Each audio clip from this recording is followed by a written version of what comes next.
युद्धारंभ समय राजा दुर्योधन व्यूह रचना युक्त पांडव सेना को देखि द्रोणाचार्य पाखक जाई कहिले, हे आचार्य, आपणक बुद्धिमान शिष्य द्रुपद पुत्र धृष्टद्युम्न द्वारा व्यूहाकार सज्जित पांडुपुत्र मानकर एही विराट सेना को देखंतु। धृष्टद्युम्न द्रुपदंक पुत्र आपणकर बुद्धिमान शिष्य दुर्योधन केउ अभिप्राय एपरि कहिले। दुर्योधन बड़ चतुर कूटनीतिज्ञ थिले।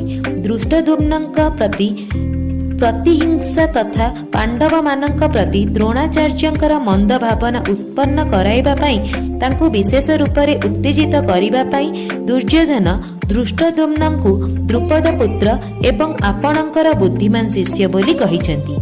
एही शब्द प्रयोग द्वारा से तांकु सूचाई देइथिले जे देखंतु द्रुपद आपणक सहित प्रथमे अनुचित व्यवहार करिथिले एवं परे से आपणको वध करिबा उद्देश्य रे यज्ञ करी धृष्टद्युम्नंकु पुत्र रूप में पाइथिले। धृष्टद्युम्न एपरी कूटनीतिज्ञ एवं आपण एपरी सरल जे आपण को मारिबा को जन्म होई मध्य से आपणक द्वारा धनुर्वेदा शिक्षा पाइछि।